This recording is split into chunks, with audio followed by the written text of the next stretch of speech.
Welcome back to the channel. Today I want to do a video about some issues I've been seeing with Ram trucks, specifically the diesel.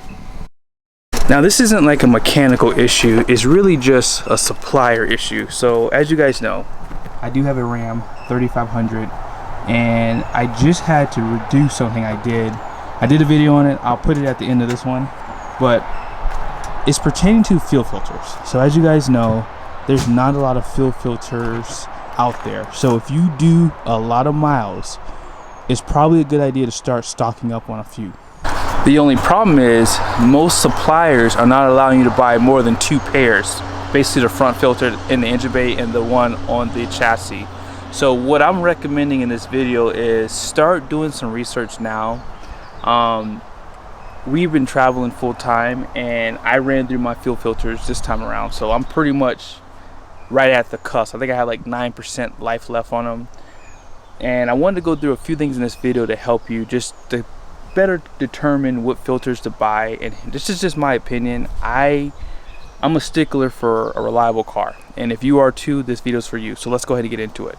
Alrighty, so I did a video. I actually did 2 fuel filter change videos. The second one is my favorite one because I made it a little bit easier. By the way, look how dirty my truck is. Look at that. We are in Montana and the bugs are just no joke out here. I mean, they are just terrible. Even my front cap, look at it. It's so dirty.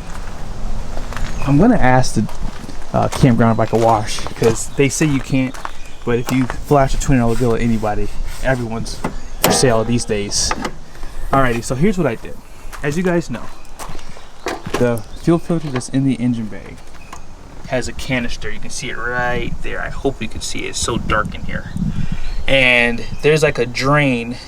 You see a little yellow cap? That basically drains the diesel out so you can change that filter. So what I did was added this longer tubing to the canister to make it not only easier to drain but cleaner, because the tubing that they provide with this truck is so short and it's hard to wedge anything up in there. Like, you can't even see where this ends and starts at up in there because it's just so far up in there.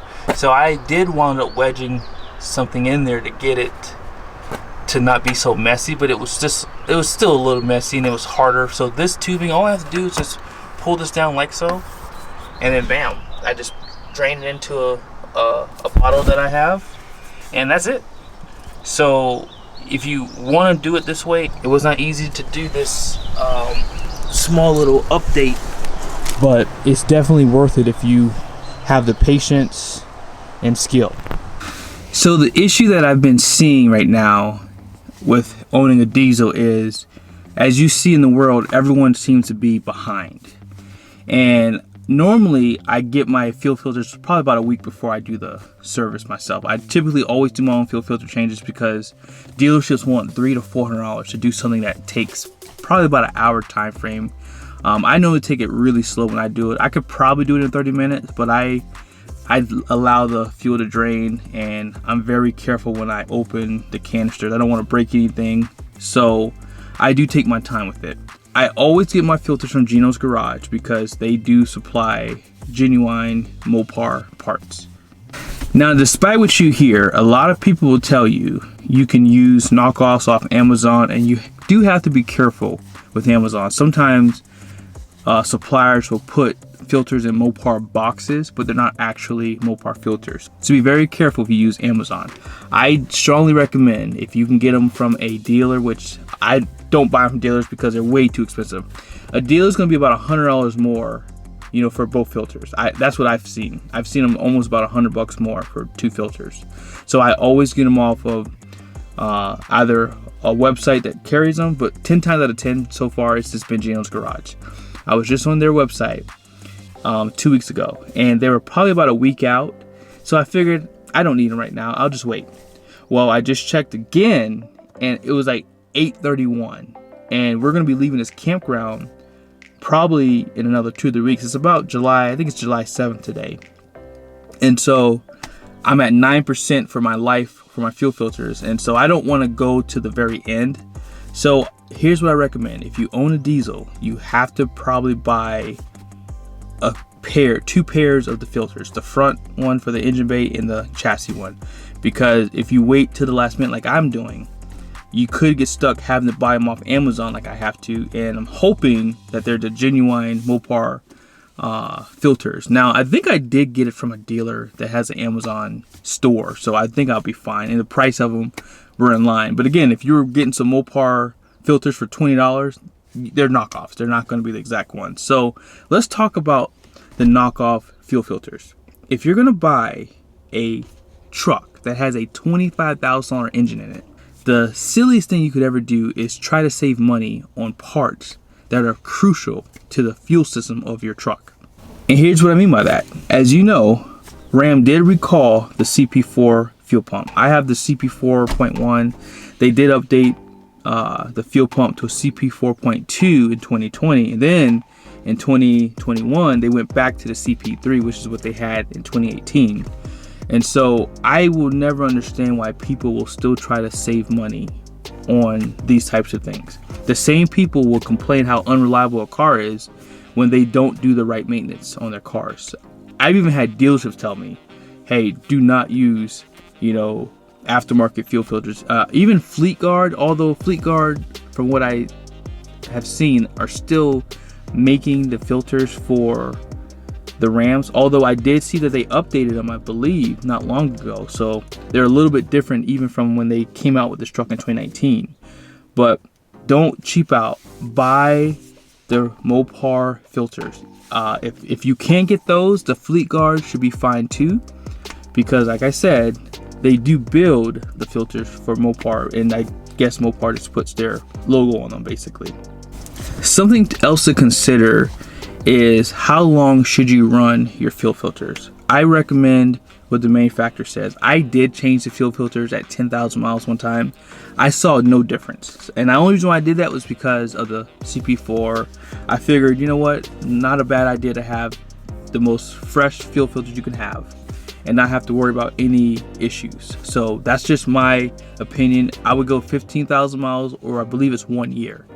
So yeah, if you don't drive that many miles, you may have to change it a little bit sooner too because of that. Also take note that the diesel fuel that we have in America is not as good as it is in Europe.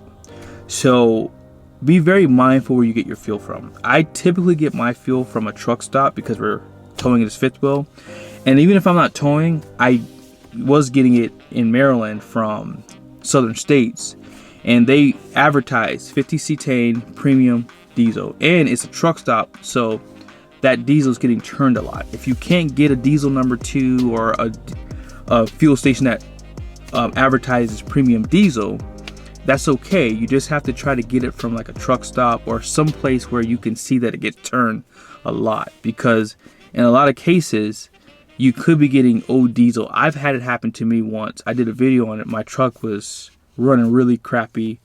A lot of people do believe that it was maybe gas. I think to an extent they might have mixed the gas and diesel, because I know for a fact that I got diesel in my truck. I've never made that mistake, and I won't make that mistake because I check it 2 or 3 times before I even start pumping. But the fuel standard is a lot different here in America. You do have top tier gas stations that you can look for too. They should be the same for gas and diesel, so that might be something to consider as well. But I try to get my diesel from places that advertise number 2 diesel or some type of premium diesel. Now in the comment section, I was speaking to someone probably about, I can't remember when it was a while ago, and he said to me that his truck told him to change his fuel filters at 10,000 miles. Now he did mention to me that he idles a lot. His truck was deleted, and he said that he idles the truck a lot. So with that being said, has anyone else had that same issue happen? Maybe you went over a year, maybe, or what have you, but he said at 10,000 miles, he said the truck pretty much told him that he needed to change his fuel filters. Now I'm not sure if there's a sensor that detects flow, and maybe if it notices that the flow slows down, maybe it says, hey, you need to change the filters. I'm not sure.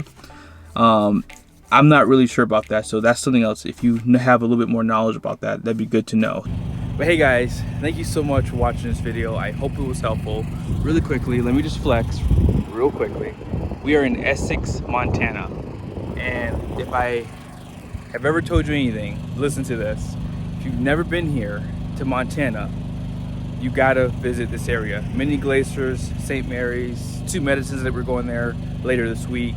It's amazing. We've already seen a grizzly bear. Absolutely spectacular. I would say I would move here, but one, I don't know the taxes, and two, the weather up here is crazy. I heard they get like -20 with 60-mile-an-hour gusts, so no thank you. But yeah, thanks for watching this video again, and be sure to subscribe to the channel, and I will see you soon.